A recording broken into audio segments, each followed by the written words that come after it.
Battaglia è una delle strade più trafficate del nostro territorio e i cittadini di Albignasego chiedono di attraversare in sicurezza la statale Adriatica per raggiungere le piste ciclabili di Padova e dei Colli. È un intervento richiesto dai cittadini di Albignasego, quello di poter attraversare in sicurezza la statale Adriatica per raggiungere la rete delle piste ciclabili che collega i colli e anche Albignasego al capoluogo. È un intervento molto bello, molto apprezzato, che dà la possibilità a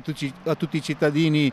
di andare o a piedi o in bicicletta e passare qualche ora facendo sport e movimento. È una cosa molto, molto bella, un